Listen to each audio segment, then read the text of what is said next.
Have you ever ignored that little voice in your head telling you to stop? The one that says, "Pull over, get some rest, something doesn't feel right."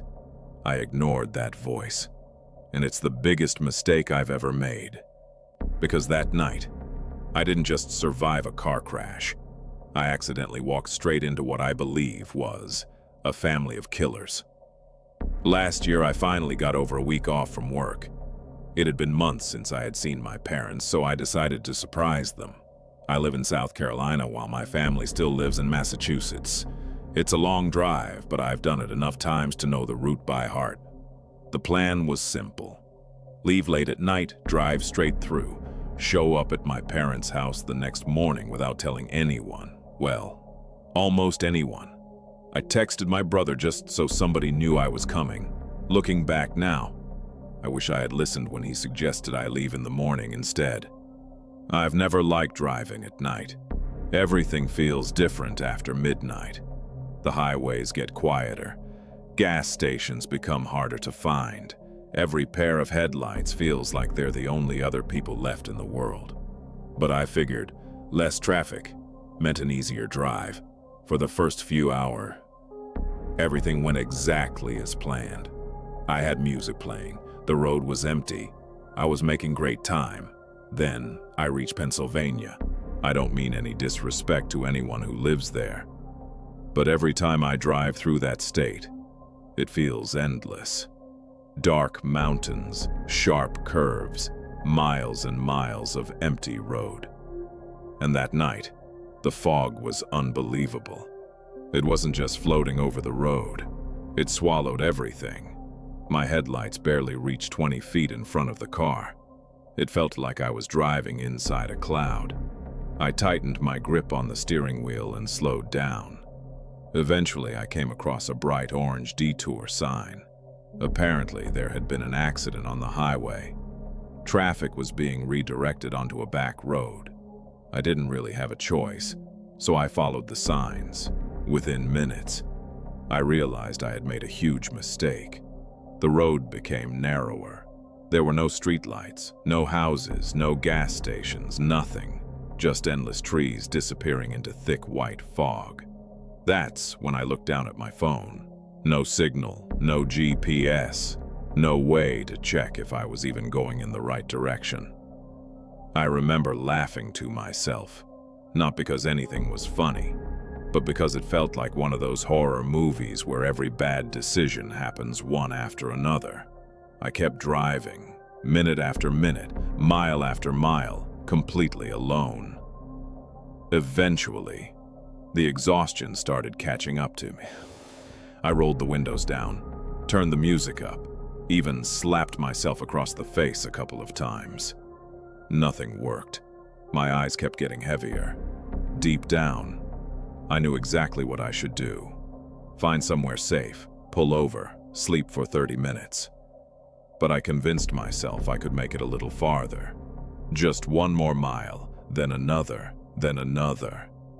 That decision almost cost me my life. I don't even remember falling asleep. 1 second, I was staring at the road. The next, a deafening crash exploded around me. Metal screamed, glass shattered, the steering wheel ripped through my hands. The car slammed into the guardrail.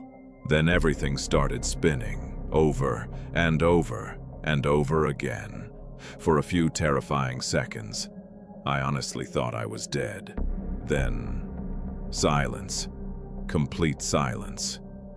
When the car finally stopped moving, I just sat there. My heart was pounding so hard it hurt. I couldn't even process what had happened. I looked around. The windshield was cracked. The airbags had exploded. Broken glass covered the seats. Somehow, the car had landed upright inside a ditch. I took a deep breath and checked myself for injuries. A few cuts, bruised ribs, a pounding headache.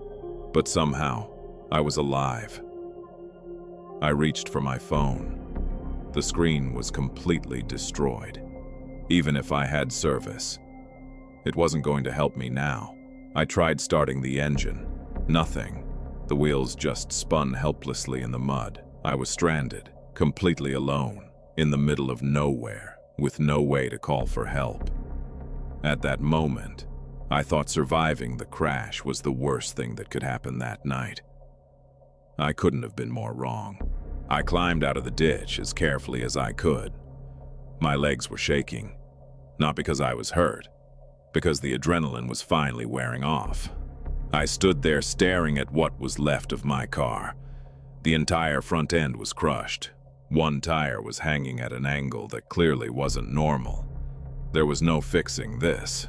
I was stranded. The road was completely silent. No traffic, no lights, nothing. Just thick fog and endless woods surrounding me. I honestly started wondering how long it would be before another car came by. 5 minutes passed, maybe 10. I don't really know. Time felt strange out there. Then, I saw 2 headlights slowly cutting through the fog. For the first time since the crash, I felt relieved. A rusty pickup truck rolled past me. It slowed down. For a second, I thought they were just looking at the wreck. Then the brake lights came on. The truck stopped, and, slowly, it began reversing toward me. The passenger window rolled down. An older woman leaned out with a warm smile. "Oh, honey, you look like you could use some help." I hesitated. Everything about the situation felt off. But what choice did I have? My phone was broken. My car was totaled. There wasn't another vehicle in sight, so I nodded. The older man climbed out of the truck without saying a word. He walked to the back and grabbed a heavy towing chain. Meanwhile, the woman stepped out and walked toward me. At first, she seemed friendly. Maybe a little too friendly. She kept talking about the weather, about the land, about how people from the city didn't understand places like this. I smiled politely and agreed with whatever she was saying. I wasn't really listening. I just wanted to get my car out of that ditch. Then I noticed something strange. Without realizing it, she had slowly guided me backward. Every time I took a small step away, she took one closer. Within a minute, I was standing right behind their truck. She smiled. "You should see what we've got back here." I looked toward the truck bed. A large tarp covered something big. Maybe tools, maybe equipment. I didn't care. "I'm good," I said. "I'd rather stay over here." She laughed softly. "No, I really think you should take a look." Something inside me screamed, "Don't." Then I noticed the old man. He wasn't walking toward my car anymore. He was walking toward me, still holding the chain. Every instinct in my body suddenly went on high alert. I took one slow step backward. The woman immediately stepped into my path. Then, she smiled wider than before and shouted one word, "Paul." Before I could even process what she meant, the tarp moved. A young man suddenly burst out from underneath it. He was holding a knife.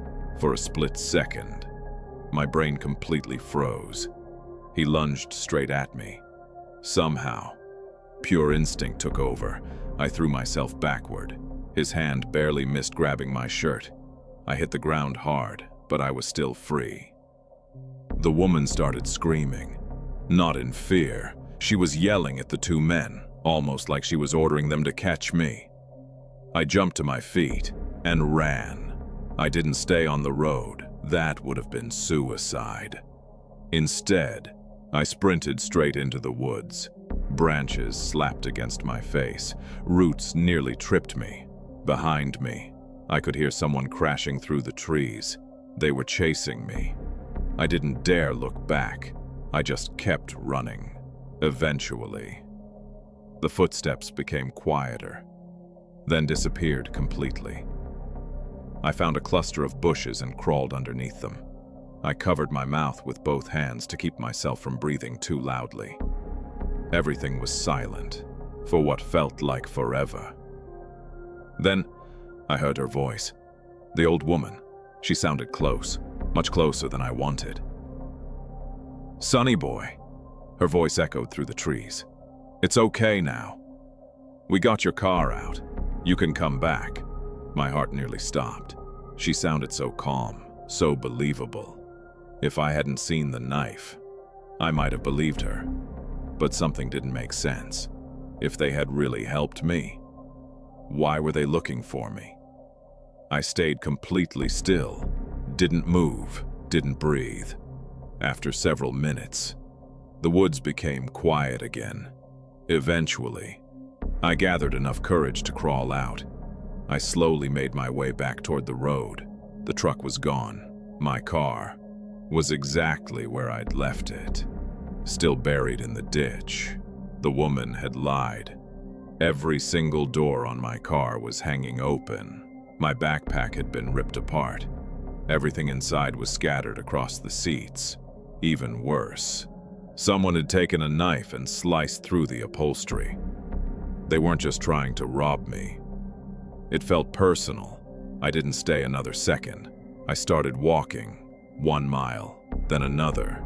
Eventually, after what felt like hours, I spotted the lights of a small 24-hour gas station. I walked inside, looking like I'd survived a war. The cashier stared at me in complete shock. I tried explaining everything: the crash, the truck, the knife, the people in the woods. He called the police immediately. A few hours later, my brother finally arrived. I've never been happier to see another human being. The police searched the area. They never found the truck. They never found the family. And they never identified the man called Paul. To this day, I still wonder what would have happened if I had walked to the back of that truck. Maybe they only wanted to rob me. Maybe it would have been much worse. I'll never know. But one thing is certain. The crash wasn't the scariest part of that night. Surviving it was.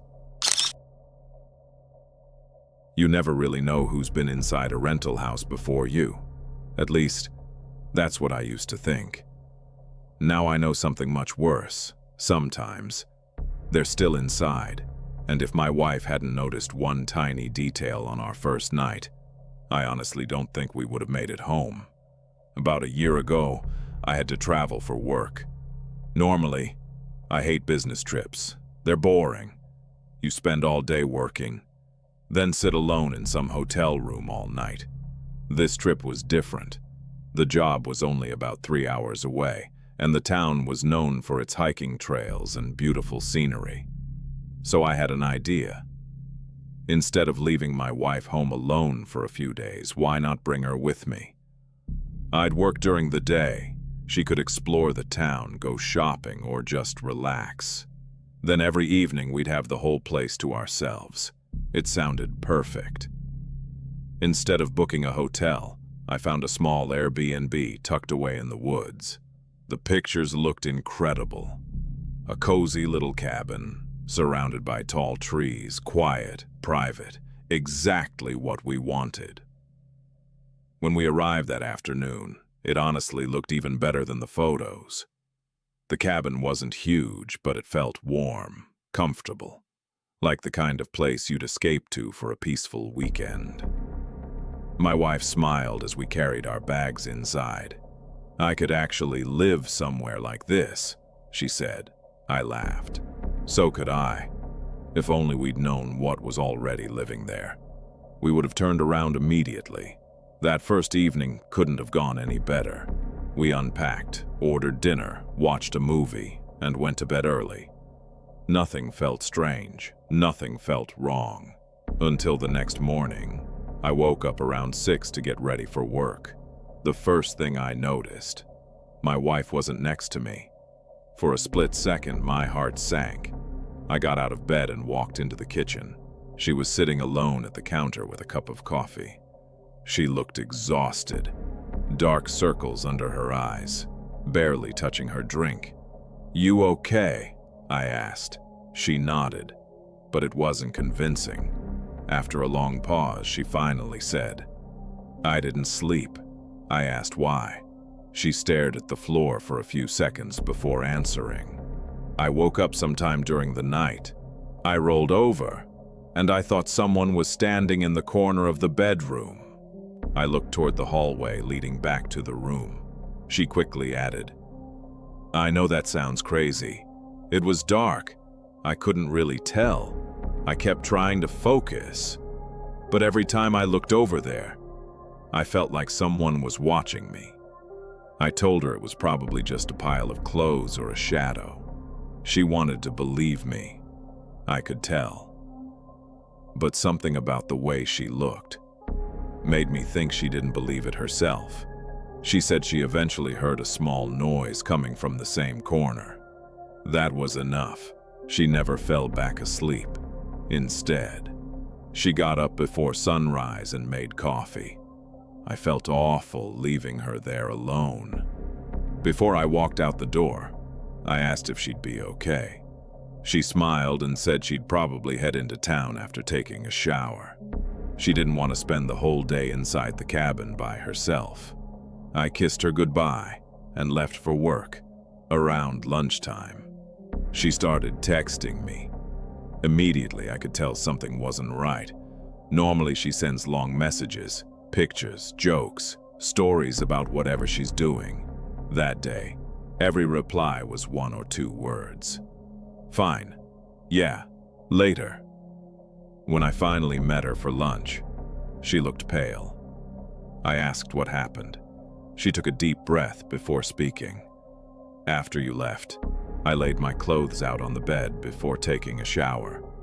Everything was folded, exactly how I left it." She stopped talking for a moment, then looked me straight in the eyes. When I came back, they had been moved. I frowned. "What do you mean?" "They weren't folded anymore. They were spread across the bed, like someone picked them up and put them back." I tried to come up with an explanation. Maybe the blankets shifted. Maybe she'd remembered it differently. But then, she said something I couldn't explain. My socks disappeared. She searched the entire bedroom, every drawer, every corner. Nothing. One pair of socks had completely vanished. She forced a nervous laugh. I know how insane that sounds. I actually started wondering if I was losing my mind. I reached across the table and held her hand. I told her we'd laugh about it later, that there had to be a logical explanation. Looking back, I wasn't trying to convince her. I was trying to convince myself, because deep down, something didn't feel right anymore. That afternoon, I finished work earlier than expected. Instead of going back to the cabin, we stayed in town for a few hours. We grabbed dinner, walked around the shops, tried to forget everything that had happened. For a while, it actually worked. By the time we drove back to the cabin, my wife looked much more relaxed. She even laughed a few times during dinner. I started thinking maybe the whole thing had just been a series of strange coincidences. I couldn't have been more wrong. Sometime in the middle of the night, I felt someone shaking my shoulder. My wife was sitting upright in bed. Her face was completely pale. "Listen," she whispered. I stayed perfectly still. At first, I didn't hear anything. Then, there it was, a slow, heavy footstep, then another. It sounded like someone was walking through the cabin. Not outside, inside. Every step echoed through the wooden floor. My wife grabbed my arm. "Please don't leave." She was terrified, and honestly, so was I. But if someone had actually broken into the cabin, I couldn't just stay there. I quietly got out of bed. Every floorboard creaked beneath my feet. The cabin felt completely different now. Dark, silent, almost like it was waiting for something. I checked the living room. Nothing. The kitchen, empty. Then I noticed something strange. One of the closet doors was open. I was almost certain it had been closed before we went to sleep. I slowly walked over and looked inside.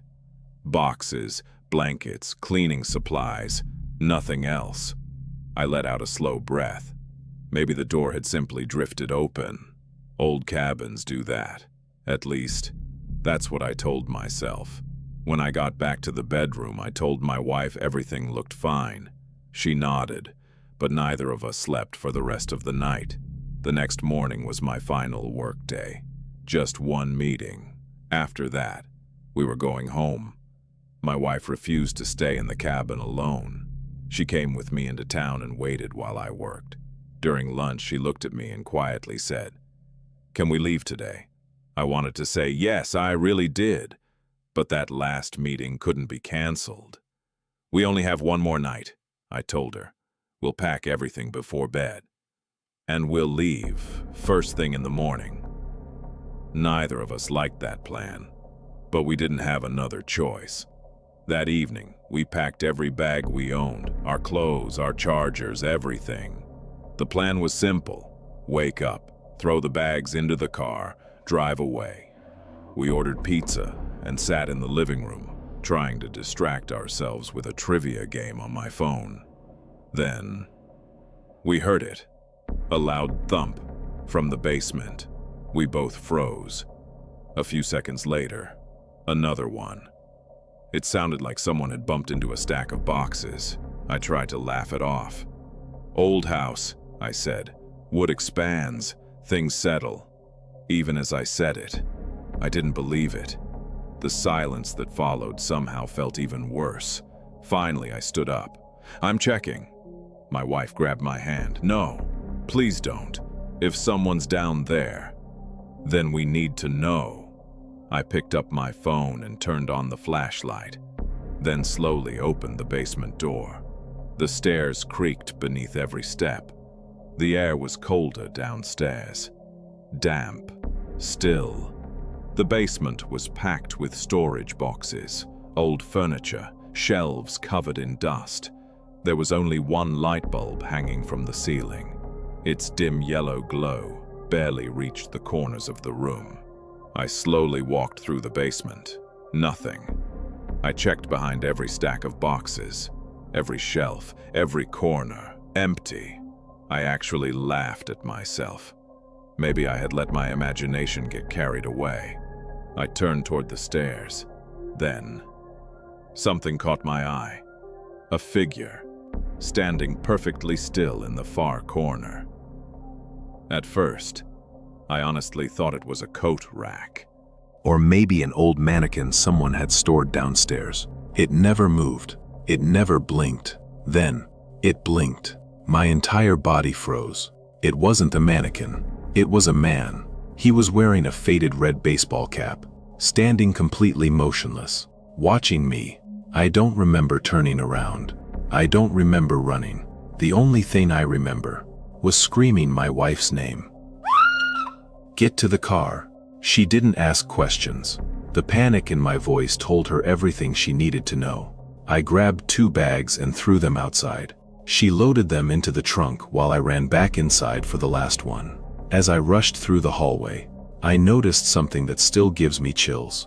The basement door was standing wide open, and the closet door, the same one I had checked the night before, was open again, just a few inches, like someone had walked out of it.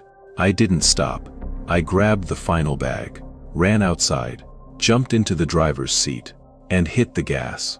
Neither of us looked back, not once. As soon as we reached the highway, I called the property manager. I told her there was a man hiding inside the cabin. She immediately insisted I must have been mistaken. Maybe I'd seen a shadow. Maybe it was maintenance.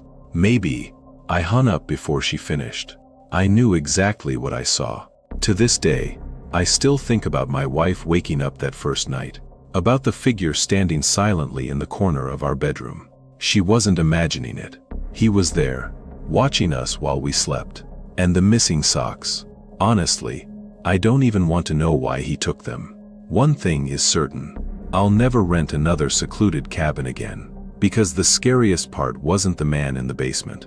It was realizing he had probably been sharing that house with us from the very first night.